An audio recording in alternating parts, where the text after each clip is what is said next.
All right, good evening, everyone. So, plan for today is deer or elk hair caddis.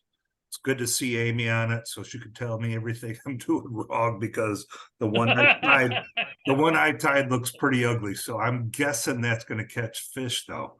So, uh, it's a good fly. I was kind of watching more videos on it and was watching a couple people on the way they fished it. I thought it was kind of neat. So I was like, all right, I haven't done any dry flies in a while, so I definitely want to do that.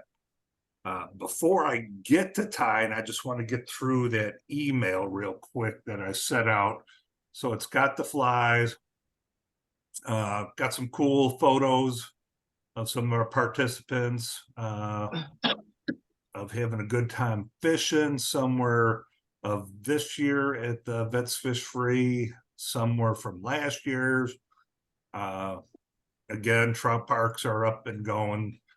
It is getting warm now, so the warm water fish are starting to get active. So April, May, get out there for the bass and the bluegill should be getting very busy. So maybe we'll, I'm thinking of a May trip. I was thinking Lane Spring. I don't know if we want to wait until June for that, let it get a little bit warmer, because we do a little bit of wet waiting on that. And so maybe wait for the temperatures to get a little bit warmer. Maybe we'll do a Bush Wildlife 16, Lake 16, or come up with another warm water lake, kind of tackle on the bluegill and bass. So something to think about. Rod build. We still have a couple rods out there that need to be finished. Just get with me and Carl, and we'll schedule a date that we'll get out there and we'll finish those off. I understand, we had some health issues come up and, things just going on. So, and that's okay. We'll get with you and we'll get those finished off and you'll use them for the rest of the year. And maybe we got you hooked on the bug and you'll want to build more rods. So again, when you feel up to it, get a hold of me or Carl. Carl can't get on today, but let us know. We'll be there to help you finish them off. The fly tying in person, I actually got an email from JB. So they are talking about opening it up to us again. So I gave them my info and they're supposed to schedule up a meeting to talk and we could find out a little bit more when they want to open it up. So not sure when this will happen, but it looks like there's a light at the end of the tunnel where we'll get back to JB. So stay tuned on that. Do you want that to be a weekend thing? I think that's going to go back to Mondays. And so that I'm glad you brought that up because we could talk a little bit about that now because it was always Mondays in the past. That I figure we would go back to doing Mondays doing that. I know a lot of us like the Zoom call as well because if you can't make it to JB, this is an easy way to hop on 5 minutes before 6, get an hour of everyone socializing, some fly tying going on, and at 7 or whenever you need to go, you walk away and you're fine. So I still think Zoom is a big part. So I would say we're going to continue that. We just got to pick a day. If we want to do it on a Tuesday or Wednesday, I definitely don't want to step on John's toes because I like being on the Thursday calls as well.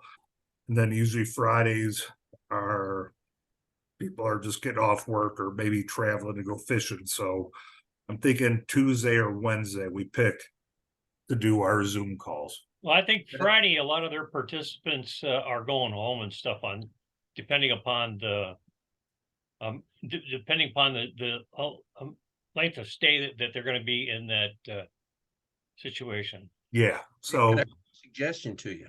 Sure.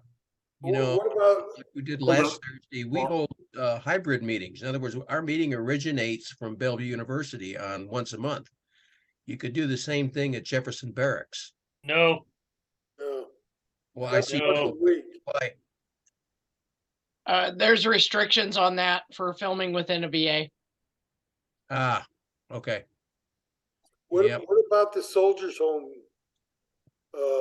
Roger, Terry, going back out to the soldiers' home. Oh, Missouri, I don't know. I haven't contacted them. You want to go ahead and try to do something? Let's see how the VA Are you goes talking about first. Are you talking about St. James, Walt? No, I am not. I am talking about in St. Louis. Missouri Veterans Home, St. Louis, and North County.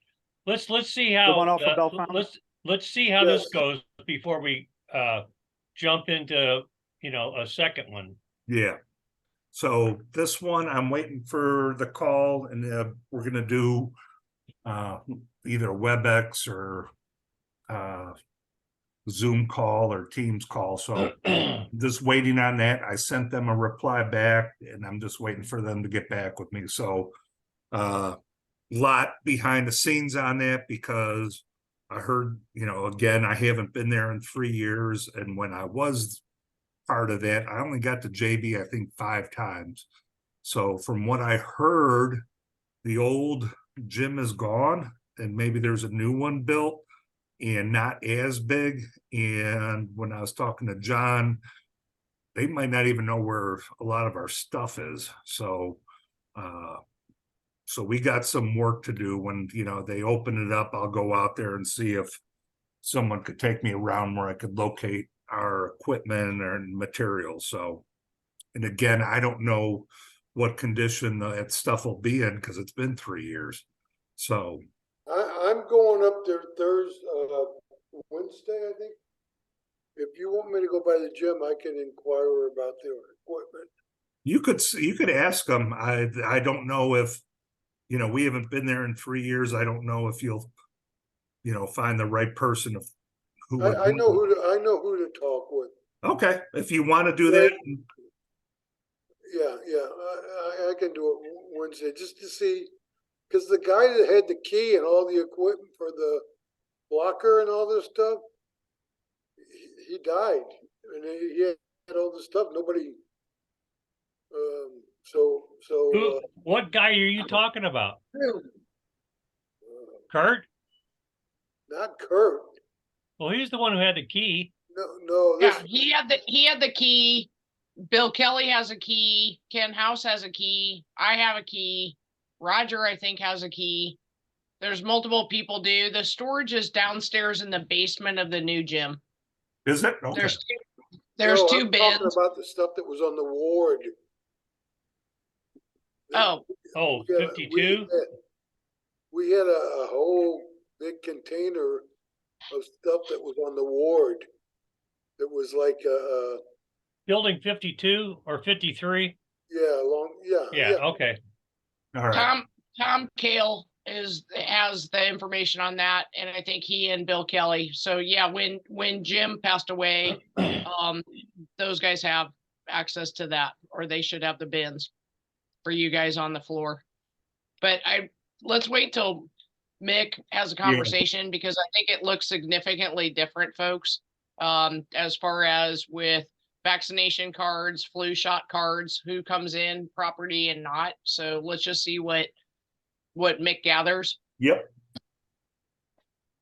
So I'm And just then we right now, I'm passing info to you guys just to say I see a light at the end of the tunnel. So we'll find, once I get talking with them, I'll pass the info to you guys. Right now, I just need you to hold tight and just enjoy our Zoom call for now, and let's plan something for May. So, but I wanted to let you know that, hey, JB might be opening up. I just have to get more info on that. So that's about it. Right now, we'll still be doing our Monday calls. That's not going to change until we know more about JB. And if you enjoy the calls, you could join John's as well. I put that info out there. He always has good tires on. Let me see. Again, April 29th, we were supposed to go to Waltz, but it looks like the Geese have decided to keep us at bay for a little bit, so that will be postponed to a later day. May, like I said, we need a suggestion. I'm kind of leaning towards Lake 16 at Bush Wildlife. Get some warm weather fishing in, and then Lane Spring we'll do in June or July when it gets a little bit warmer, because we do wet wading when we do that. June 3rd, that's Fish Free at Merrimack, so we'll be down there for that. September 8th is Vets Fish Free at Montauk. And then I haven't figured out for Vets Fish Free at Roaring River. That's a long haul. That's like a 5.5 hour drive. So I don't know if we'll support that one or not. So that's the info. Any questions on the info before I destroy a caddisfly? Go for it. You gotta Go have it for it. first before you can destroy it. Yeah, the thing is, I've always noticed that the ugly flies catch fish. So this is going to catch fish. It just won't get the fishermen to buy it if I was trying to sell the thing. Mick, I've just found some that I tied back in 1977. I'll have to dig them out and show you someday. Talk about ugly flies. Yeah. All right, let me spotlight for everyone. So I made the wing way too long on that. So next time around, I will make sure I make that a lot smaller. But with all that material like that, if I put some floating on it, that'd probably float all day. So that's what I will do, or at least I will try to improve this. So for materials, if I could pick it up with my finger, I'm using a size 12 dry fly hook. Kind of have it low where you could see it because I got a lot of material that build up. I'm going to be trying a couple things when we get to it. I will show you some of the materials right now, if I could. One of the things I'm going to use is, instead of using dubbing for the body, somebody suggested this wee wool. It's kind of bright. I've got this pale yellow and pale olive.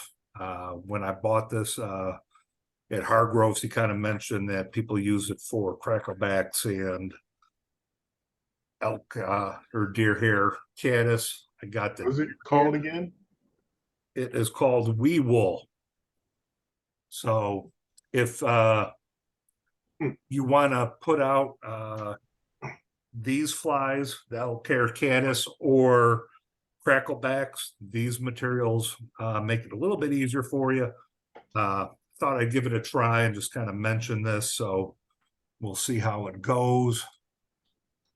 So back to this again, I am going to use my Semper Fly. I do like it because anytime I'm doing dry flies, I'm trying not to build up a lot of bulk. You don't have any trouble cutting that stuff, Mick? Oh, I always do, but there's a little trick to it. Now you Well, have my dole. Everything. I finally had to resort to a darn set of a brand new scalpel. I've got my dull scissors with me today because of, I actually have a vise upstairs where I was tying, so my good scissors are upstairs. So these are my dull ones. Okay. So basically what you do is you make your little V, Uh-huh. you don't cut, you just grab it and push through it. Oh, that Yeah, that's what I get too. yeah, I think these are where I cut all my wire, so Okay, I thought it would work better. I'll But give it a I try. wouldn't try to cut this as much as just make the V and push through it. So the first thing I'm gonna do is put on a little bit of a tail. I will cut some of the deer hair for that. I don't want to make it too big of a tail. So I'm just gonna lighten up my supply a little bit here. Yeah, it looks good.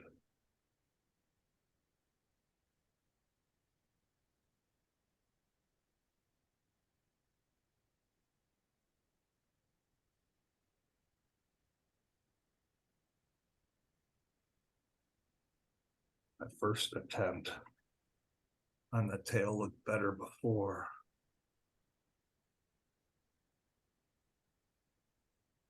Nope.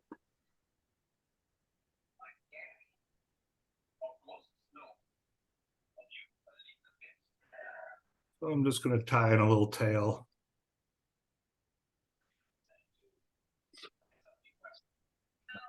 I'm gonna get some of that laid down, but I'm not gonna worry too much because now I'm gonna use the wee wool. I'll go with the tail on this.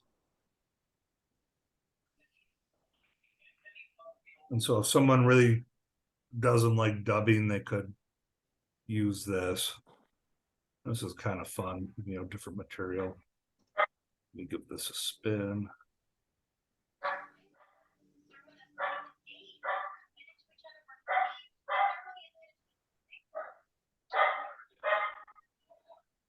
Got somebody's puppy to get happy.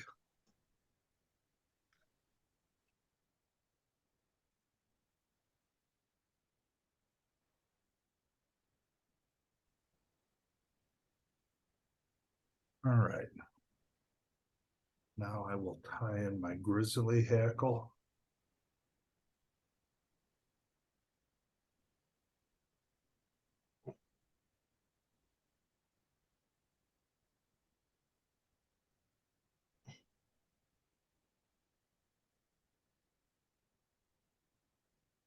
And I'm not trying to crowd the hook eye, so I'm keeping it a hook eye behind. So you don't worry about that little piece sticking down there in front? That you could trim it, but I'm hoping could get rid of it if I wanted. Oh, okay. Okay. What? I just wondered if it was part of it. No, you want it gone. It was kind of a rough cut, but I'm hoping that the wee yarn will kind of help lay that down. Ah, okay. So I will put the wee yarn on. Oops. And this is, materials are not playing nice with me tonight.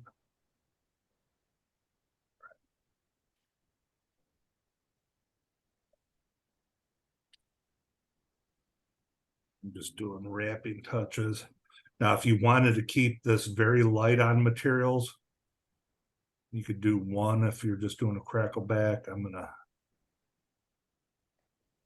build it up a little bit, make it a nice little fuzzy body.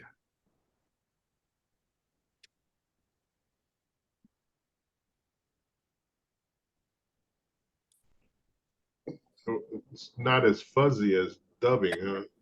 Nope. What is that stuff called, Mick? Wee wool. It's by UTC. I'll show it to you again once I tie this off. Yeah, I looked it up. It's WEE wool. Yep, wee wool. Probably pull it out with a dubbing brush too, to give it a little more. Yeah, and I'll actually do that just before I. So let me kind of go back to that. I don't know if you could see that wee wool. And this is pale yellow. I also got pale olive. Yeah, it's So again, hard to read the words, but we'll take your word for it. let me see if I do this. You see, Oh, there we go. Ooh. so I have it in, this is pale olive and pale yellow, wee wool. So just something, you know, it's a different material. I always like to kind of see what's out there. So something new. See, Amazon has it for $4 a spool. There you go. And again, Is that a good price? I would think so. Couple bucks, I think it's fine. Doesn't show with the green background, but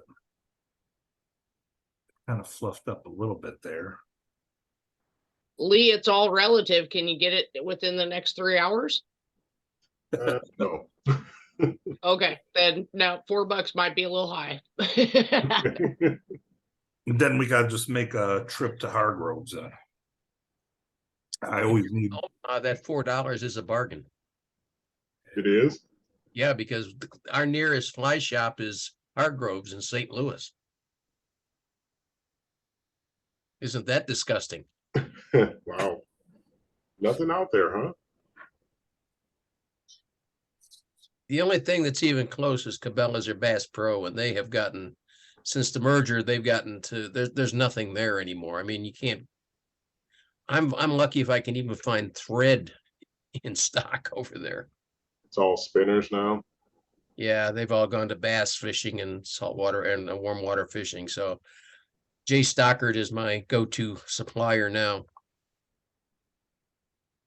yeah, and even our Cabela's is, the fly section is getting worse. Put a little stop in this. All right. Yeah, that Cabela's isn't very good anymore since. No, it's, Just I to give used to, I spent 2 months looking for nut size 20 hooks. And I finally, when I was down at Bennett last week, I was able to find some size 20 down at Charlie's place at an exorbitant price. But hey, at least I've got the hooks now. yeah, Yeah. that's good. Maybe you can get a business license and open up a fly shop. Ooh, you know what? I'm glad you said that. No fly shop in Omaha. Yeah. No, for those of us in St. Louis that go to Bennett a lot, right now I'm gonna stack the deer here while talking. So if you hear the tapping, that's what that is. Larry's shop out of right outside the entrance to Bennett is under new owners. And man, they Orvis said that was the biggest order they've ever got from Larry's. So if you ever been in there, it was always kind of on the thin side of stuff, but whoever these new owners are, just put a ton of money into materials to turn that into a really good fly shop. So something to think about if you need stuff and you want to go out there, because they are really making that a better place. So I'm not sure, Mick. I'm thinking you guys in St. Louis and Springfield and every place else need to start holding more events at Bennett Springs so I can come down. Anytime. Yeah, but see, I have to justify it to my wife. And if I just say I'm going to Bennett Springs to go fishing, she gets this funny look in her face like, okay, let me see. I think I need a new sink for my kitchen. So this wing looks a little bit better than my last one. It's not so oversized. Amy, any comments on this one that I should have done something better? I take it as criticism is good because I'll only get better if someone sees I'm doing something wrong. I think it's off to a great start, and I'm happy to jump over and kind of walk through a couple steps that I found. I think, and again, we had a whole fly shop conversation going on there when you were doing the wing. And the part on the wing is the measurement, right? And yeah, take your thumb over the top of it now. And Mick, look over the top of your fly. Yeah. And you actually want to just almost smash it, right? So that it goes out and it flares, because think like a fish. So we want a profile on there. And with this style on caddis, there's a lot of variations. It's a building block for a lot of other flies too. So when I'm generally tying a caddis, I don't put a tail on the end, Okay. which will save a step. But I also like that. So if you're using something that's more of a curved hook, it'll help you keep up in the film, right? So if you had more on like the hooks that you like with the clink hammers, Yeah. and things like that, you can still do this same style. That's when a tail would be appropriate, because that's what's going to hold it up on the back end. Okay, right? So on this, it's all about placement. So the other thing is what I love with caddis, it is extremely productive. You're gonna fish this upstream, let it drift down. Hopefully somebody takes it on the early. You do not want any slack in your line, and meaning you don't want like this whole S going out to your fly, because think of reaction time. By the time you lift your rod, that fish is gone or they figured out. These are quick takes on, but if you let it drift all the way through, so now all of a sudden you're kind of almost at maybe a 10 or a 9 o'clock. I mean, depending on how much room you have to work with, start stripping that in because it'll go subsurface a little bit on you and you'll get a lot of takes on that too. So you can fish it much like a crackleback. I know that's probably making some people cringe, but you can, because you can start it upstream. You get a whole lot of play out of this. The only time that I find that it doesn't work as productively is honestly just straight out in front of you and stripping it back across. A little bit slower on reactive time. If you're getting a couple chases on it, but no real takes and sets, either drop down a size or go up a size. It depends on what's happening, but I would go down a size. As we've talked about other flies, when you have a lot of material at the back, think about how fast trout take. And I truly believe, I've read it, that if they take it in their mouth and on the roof of their mouth, they can sense that it's not a material they want, they're going to spit it. And so that's one of the things too, is that the caddis is kind of a combined. The hackle, if you don't like it, leave it off. It still works great as far as a fly. So on your material list, I think, Mick, I saw wire on there too. yeah, I'm not a huge fan of wire on my dry flies. yep, And a lot of people do this for the integrity of the fly with the hackle. So there's a couple things you can do on your thread practice. Happy to show. I don't know if you've got another fly in mind or if you want No, me to switch I'm- over and do camera. I'm gonna remove my spotlight and I'll let you go because I was kind of hoping for that because I know love this fly. You didn't and sound like it when I first came on. You're like, you're gonna tell me what I did wrong. no, and it's a Um, good thing. I always take criticism as, everyone likes to Not- hear, hey, you did good, but tell me what I did wrong so I could learn. And I know this is your fly. You love fishing it. This is your go-to fly and so I was kind of hoping that you'd be like, ooh, I'll be more than happy to show you my favorite fly. I am. So I'm using a number 11 fly and Tomiko. And yes, there's actually a size 11. Same principle. Everything you started off with. And again, what I'm looking at is that fly is going to sit. So imagine the film of the water. Yeah, and so it's going to sit on there. It's a very gentle fly. It's not a sloppy, big old slump buster or something else that would go in. And I want this to ride. So I'm going to play this through a drift. Ideally, I'm looking for bubbles. I'm looking for a seam or something. So, and I haven't used my camera for a bit. You guys okay on the focus? Let me hang on. Better.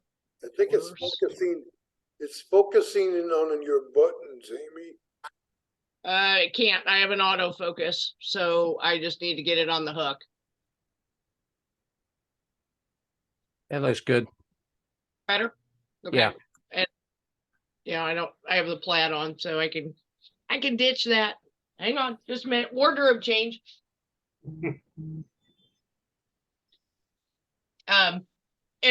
And the thing too is when you're building these out, kind of think through the process of it, because we all have that oh crap moment where you're almost all the way through the fly and you forgot something. So build it in for the last one used out. So on this particular, I'm going to put in my hackle, and when you're looking at hackle, we've talked about this a lot of different times. It's kind of like, how do you buy? You go in and you drop $75 on this and it almost makes you cry because it doesn't even fit in a bag. You can use some grizzly, you can use some other things, and you can actually cut hackle. So that's a whole different conversation. but I'm gonna start with a piece of hackle, and these come in long sections. I've used it all the way down. So to give you some ideas on a caddis, right? So the hackle is that under part, looks like legs, and it gives you kind of that idea on here. You can also get your money's worth, and whether or not it's crackleback, something like that. So all of these that I've kind of been tying are up that same one. You're going to pull off one long one and basically use it from there. Again, you can use a grizzly, but you want to kind of be careful that you're not using the bigger webby stuff. Doesn't work well. It works great for griffin gnats and a couple other things, but save your good stuff for these kind of flies. Has a color variance. So the darker color is going to go to my dominant side. I'm going to come in underneath, grab it if I can.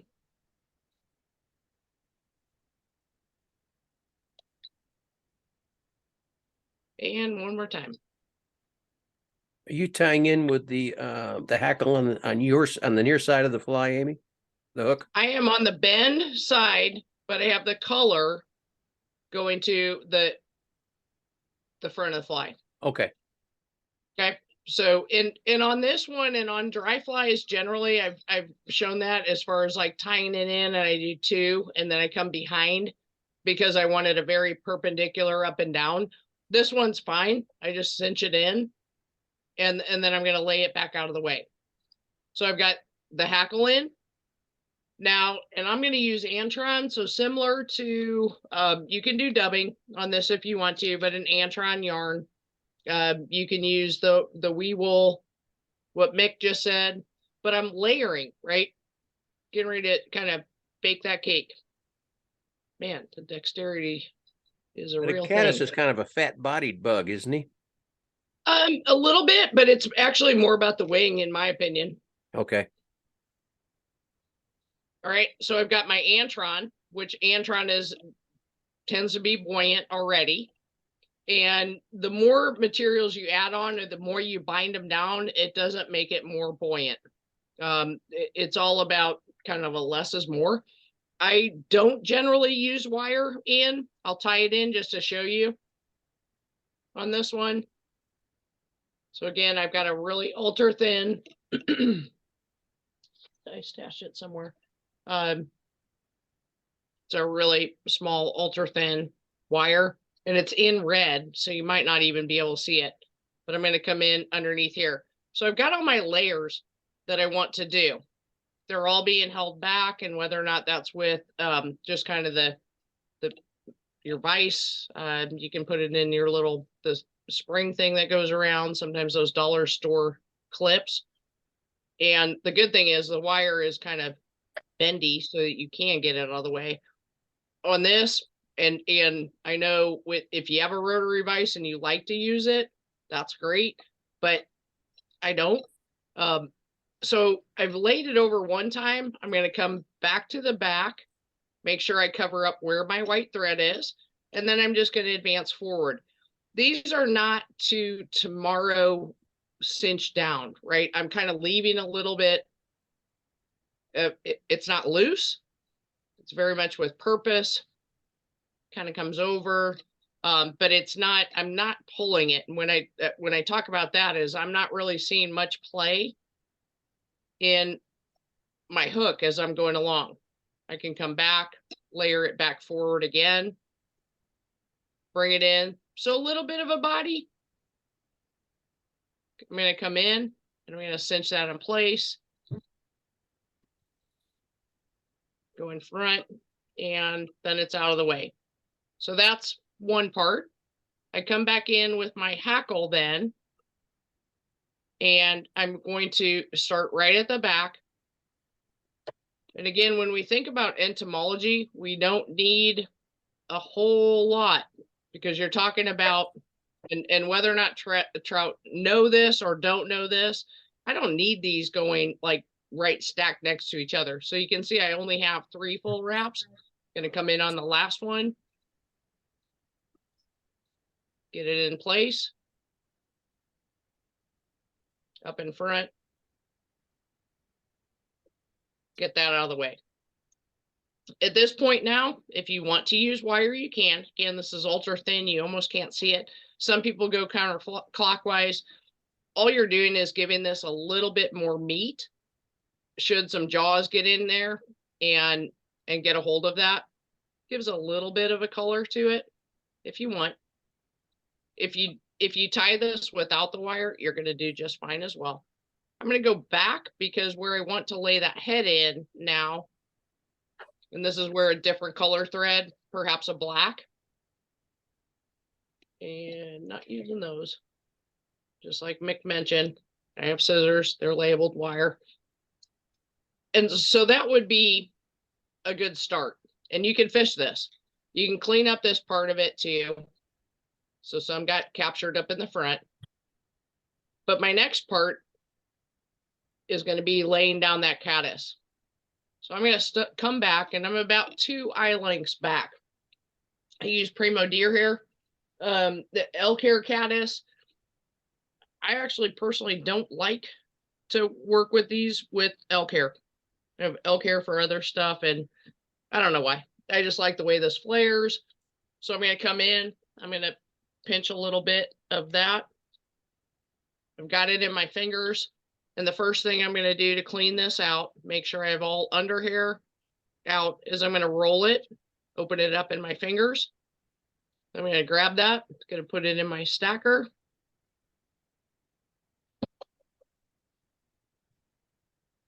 When I pull open my stacker, it's all nice and even. This part is kind of important, so you want to come in and grab it.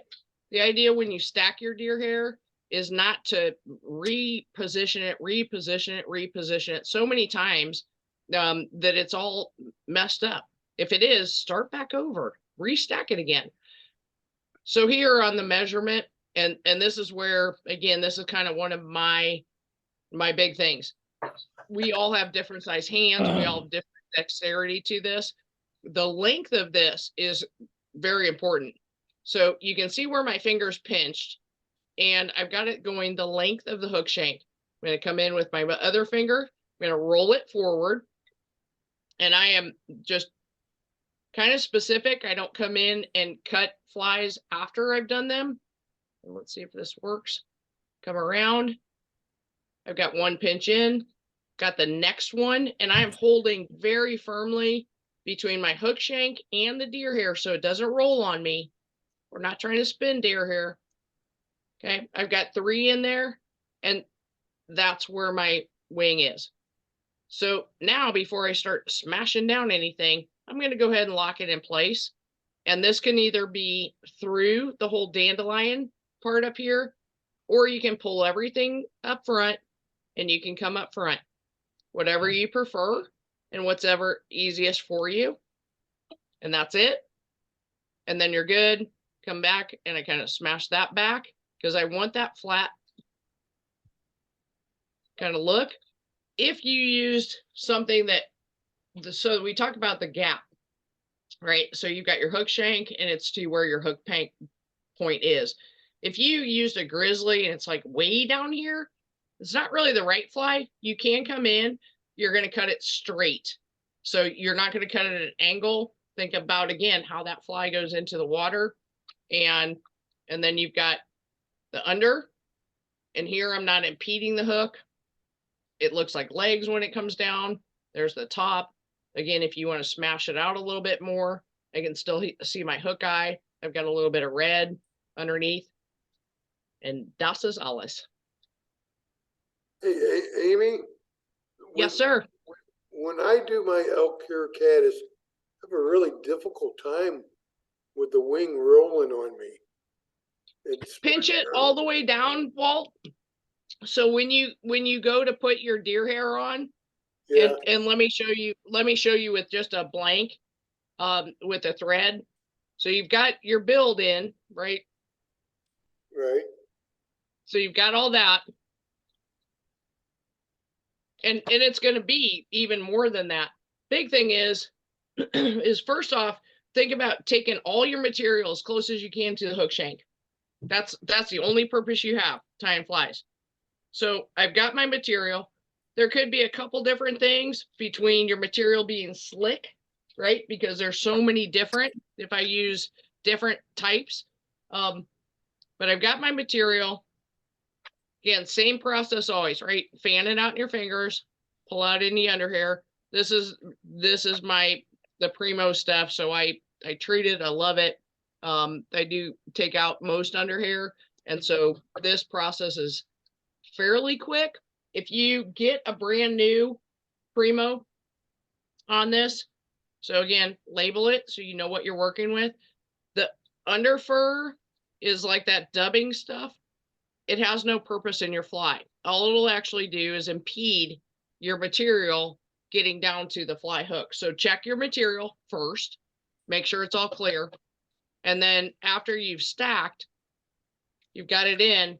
And when I was talking about don't keep switching around, it's like over kneading bread, right? You don't want to do that. So I've measured it here. I'm going to switch my fingers here. I'm going to roll forward just with the pad of my finger, cut it. With my positioning now, as I come down on this, Walt. Amy, what do you mean by roll forward? Roll my finger, the pad of my finger. See how I can do that? How I rolled it forward? No. Oh, I see. Okay. Oh, okay. All right. All right. I got you. Got you. So I roll forward, I cut it to where I want, then I roll back because I need a tying area. So if I don't roll back, then I'm going to tie on top of my finger. As far as Walt, when you're coming in on the hook and holding this, I'm actually on like a saddle, right? So the hook shank is right in my fingers. One roll over, the next one perhaps cinch it in tighter. This is where you will understand thread strength breaking. Okay, get it in 3 or 4 times and it doesn't roll, but it's like, let's see if we can do this different. Not like that. Not at all like that. You're right over the top. Equipment failure. Well, no, it's more of how like you want to be around. I'm actually on the nose of my vise with that. And if you don't like this puffiness, yes, you can come in after and you can cut it. I like it. It works for me.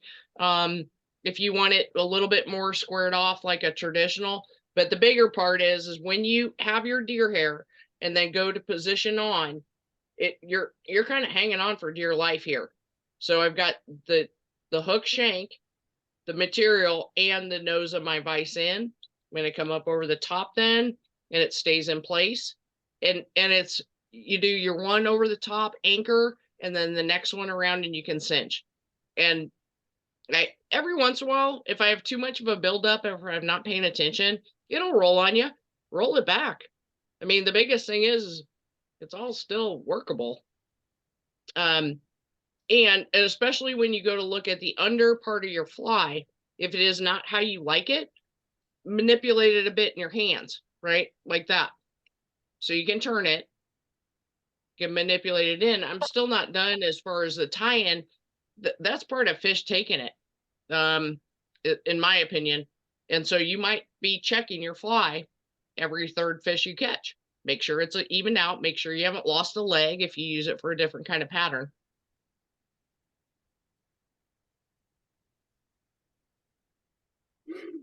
Thank you, That Amy. guy's a Hey, little- Amy, one real quick question. The flies you sent me, what were they called again?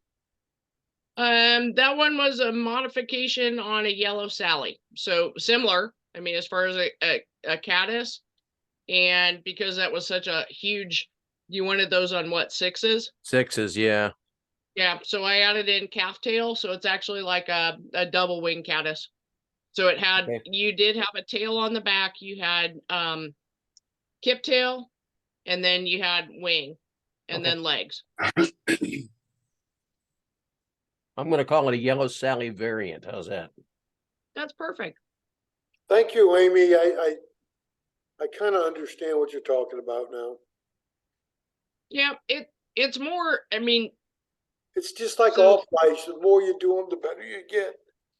Well, and it's, remember, the material works for you, right? So if you come in, and a lot of times as we're teaching folks, we're like, oh, loose wrap. Well, loose wrap has a whole different meaning to some people. So instead you see them going, oh, okay, loose wrap, right? No, loose wrap means not touching. So when you're talking about deer hair, because I think it's very finicky. I think hackle's very finicky too. As you're coming through and trying to finish out your fly, if you don't like the way it's set, stop it, unwrap it, get a new piece of deer hair to use. Instead of just kind of like, it'll fish. Because it kind of does, it matters to the fish. They're hungry, right? They want something. But if you're finding that you consistently roll every time that you put deer hair up, what I would say is it's a matter of how you're holding the deer hair when you first make your initial tie-ins, because you're either anticipating like, oh, it's already in place, and you're going to let go and it's going to roll. And to give you an example, so I've got this on, and I'll show you a couple different, I'm just going to use some crap junk that I have down here that I cut off. Sorry, not using my good Primo for this demo. It is still the Primo, but it was a mess up, because if you mess up, then just put it aside. So here I have, and I just cut it off. It's not very straight. So the first thing is straighten it out, right? So everything comes out where you grab it. And you can see, I don't work this back and forth. Measure it, come in with your fingers, right? And if you don't like to cut it off ahead of time, so be it. I'm okay, figure out what works. But look how far down my fingertips are, right? I've got the nose of my vise. I can come over the top time. And the difference with spinning, and we've got Denny on, I think, already. Yeah, if you want to see somebody spin, he can spin. But let's say you put this on here and you don't like, back it up, take your time, right? Remeasure, put it on, come over. I've got it on top, and I'm going to flare that out. Now, if you were spinning it, that's a whole different thing, because you kind of make your crease, and then you're going to come around again. Then you're going to turn, and that's how it spins it. If it's doing that, you're not anchoring on your first set. So it's all about the wraps and when you angle them. Right? So on To this, avoid that, would you cut it off? you just pull it off. Done. You guys are all jealous of my fly tying room because I can drop all that stuff on my floor. Yeah, but you got to pick it up afterwards. I do not. I have a shop vac. Ah, The only time I get concerned is I also have an infrared heater underneath my desk, and every once in a while I'll just smell the smell. I just bought a Rumba, so it's walking around now cleaning up after me. You need a little metal thing in there to make sure you get all the hooks back. Same thing on this. This is deer belly, so it's a little bit more fine. So again, well, you come in, I'm not even measuring it on this. The difference is between this anchor, right, and that anchor. See how the dandelion comes out? Yeah. Okay. If you could see that in my fingers from previously, the difference is that doesn't move. So now I can move it up. I can tie here. I don't like to come in and cut the flies after, right? I don't want to have to be doing this to get a caddis. That is a mess. So the difference, that's why I roll it in my fingers. And again, if you don't like it, then you cut it off and you start over. But it's very beneficial, because for so many different things, you really want to know how to use the materials, because if they're not doing what you intend, it's just practice. Okay, Amy, Yes, sir. can I say something? Absolutely, Uh, you can. We got the spinning expert on speaking. Walt, if you're having trouble with the elk hair rolling on you, what you can do, you can put that elk hair on top of the dubbing instead of placing it on top of the bare hook or the threaded hook. That'll keep it from rolling on you. A lot of people that tie humpies will put their deer hair on top of the dubbing to keep control of it. okay. Thank That'll you. prevent a lot of it from rolling. But you only need a small amount of dubbing when you place that deer hair on top of it. Yeah, I think that's the way Al Beatty does his humpies too. He puts the deer hair on top of the dubbing and then just pushes it forward. Correct. Yep. Yeah, and it's really what works. I mean, as far as, again, it depends on so mine, just like what Denny was saying too. You could build up here, right? And you have a little bit more, and it seems like it's, I don't know, it just seems to marry better on that. Mine tend to roll more, but I love the flash of color in there, so you just work through it, right? You're like, okay, I will get this. Have a bunch of it, and if nothing else, that's what, just use one, practice one, and keep figuring out your technique. But I think that's true as far as, especially with that metal. Think about it, hair to metal, and that's some great looking dubbing though. I just made that in my coffee bean thing earlier. I really like that dubbing. Sorry, squirrel. Looks good. It's kind of a mixture. I did a couple different things, and if you guys don't have, or you haven't confiscated your little Mr. Coffee Bean thing, it's great for making some dubbing. It's great for mixing colors, which I really liked. I have nothing else. And Mick, again, it's great. And I know, dry flies are not your favorite. Yeah. But I give you lots of points for trying it, and it's fun. And then what I love with these two is you can go a lot of different sizes. And I would say the last bit of advice I'd give anyone, if you ever wanted to learn how to tie a fly and you're around someone that that likes it, like Amy, tie it in front of them and just absolutely destroy it, where they have to come in and show you how to do it the right way. So that's the best advice I could give you. Is it's like, I want to learn how to do this. Okay, I'll do a caddis. All right, Amy, watch this. She's like, whoa. Yeah. It's like, this is how Yeah, you the other thing, if I could add too, is that repetition. Yes. Yep. After 50 years of tie flying, and only 5 of which are decent, 5 flies, I mean, I found that if after the 10th or the 12th fly in a series, when I'm sitting at the vise, I finally get one that I can consider a decent looking fly. It's just, that's the way it is. Yep. So just repetition. Okay, And what is patience. it? Is it tie flying or fly tying? Oh, Yes.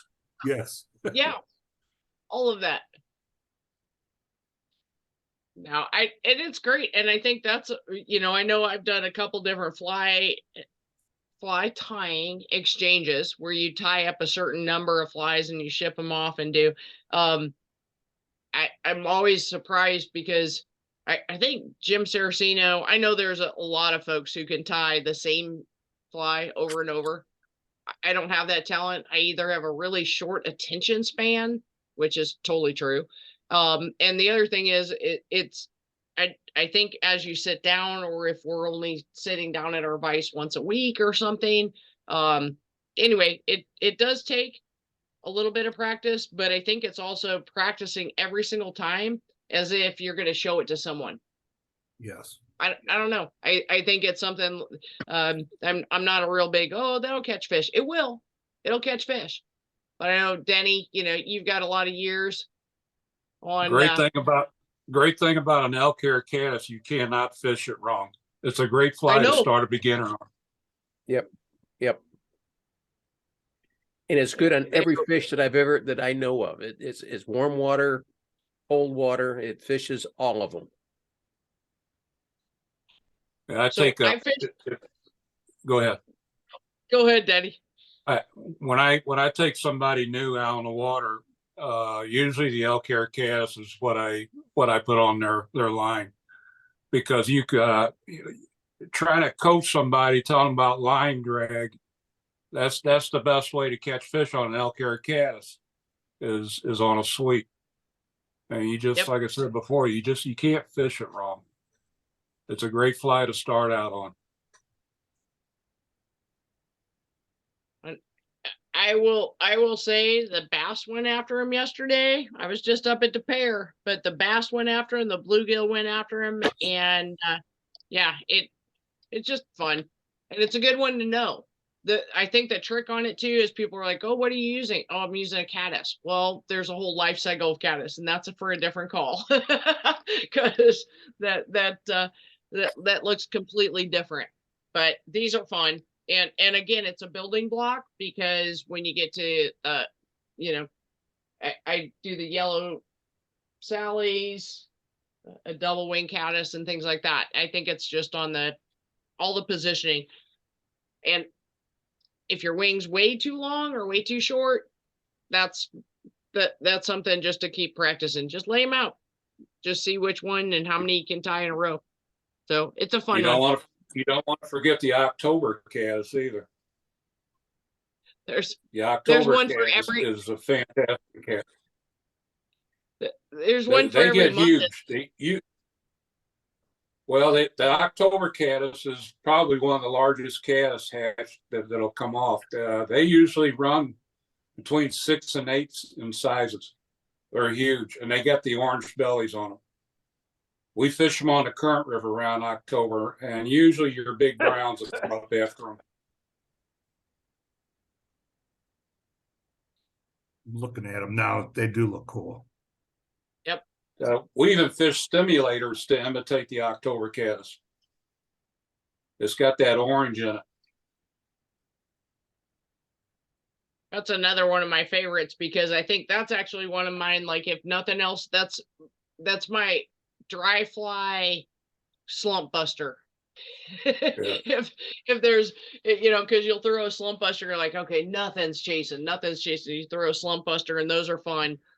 The stimulators on top, just to even see if you get the look or the chase, and it's honestly, it's pure aggression that they're trying to go after it. And it's like, they just don't, they're hungry. I don't know. It's a blast. There's a lot of dry flies, but I also caught a few nice ones on grasshoppers in February, which is untraditional. Maybe we'll do that next week. Grasshoppers for next week. It is getting that time, so we're going warm water. So I think we might do grasshoppers next week. Does that sound good? All right, cool. Hey, Mick, one thing. I wish. Yeah. The 29th, that's this Saturday, right? Yes, and you said you're postponing it. When do you want to go ahead and schedule it for? I mean, we can do it, but the geese, who wants to get chased by a goose? Raise your hand. No. Chase them back. What? Oh, they hurt. Yeah, carry a machete. Maybe we'll say, how about the end of May? Because by that time, the babies will be gone. yeah. So let's shoot for the end of Let's May. say, what? I don't have a calendar in front of me. All right, I do. Get my trusty calendar out. Let me see, the last Saturday of May would be the 27th. Okay, you want to put it down for there? Yep. Is that good for everybody? Let's say noon. That's Memorial Day weekend. Oh, is it? Yes, it is. I see that. Okay, cancel How about- that. We got a lot of stuff at the Legion that weekend. Okay, Okay, what cancel about the it. 20th? Because that's Armed Forces Day, so that kind of goes with Project. Oh, You want to do it on the 20th? The 20th.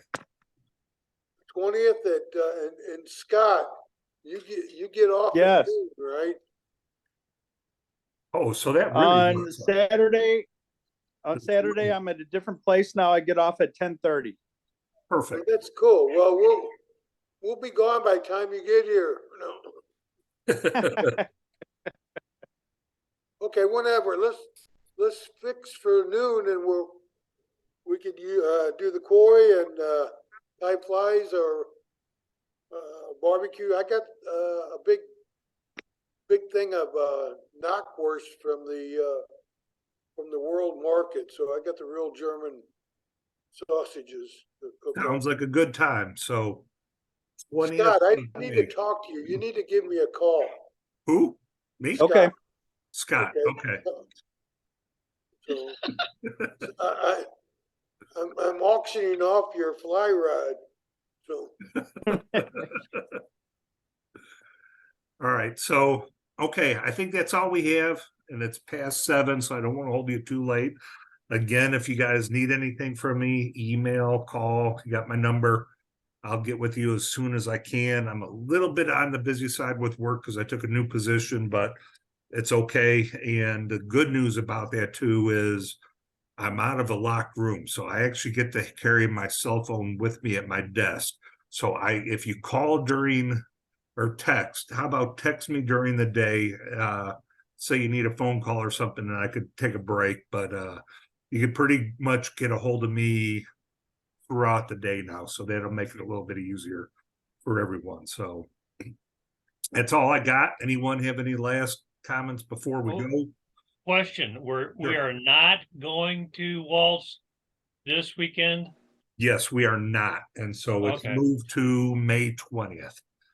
So I'm thinking also then, if it's nothing going on, maybe May 7th, because we're going to do a Saturday at Waltz. And then I know it's hard for Scott to get out. Maybe we'll do a later afternoon on Sunday, the 7th. We'll go to, thinking Lake 7 was kind of good at Bush Wildlife. That was it turned out pretty good there. I caught a little bit of everything. I actually caught a catfish on the fly there. There was a lot of crappie.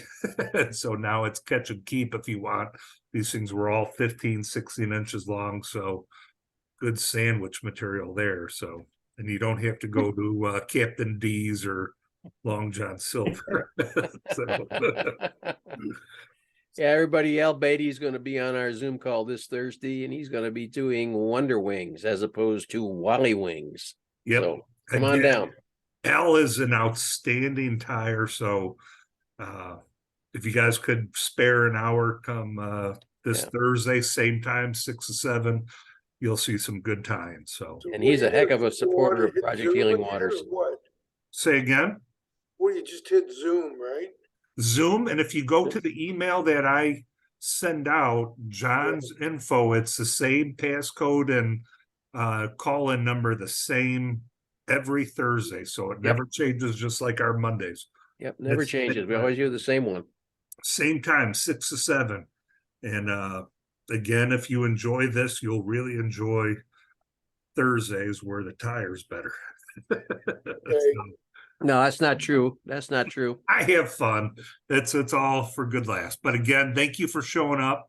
Again, if you need anything, let me know. Lee, if you need help working on your trailer, let me know. So again, we'll see you guys soon. Again, you have my number. And like I said, you can get a hold of me through the day now as well. So I'll let you guys go. Hope to see you guys on Thursday for the other Zoom call. Thanks, Denny. We'll see You you. bet. Have a Good to good see day. you, Denny. Everybody. I talked to Denny Kavinsky yesterday, Oh, and he good. seems to be doing better. He Oh, went hallelujah. through a chemo a week ago, and he went through it without any side effects. So he's in a little bit higher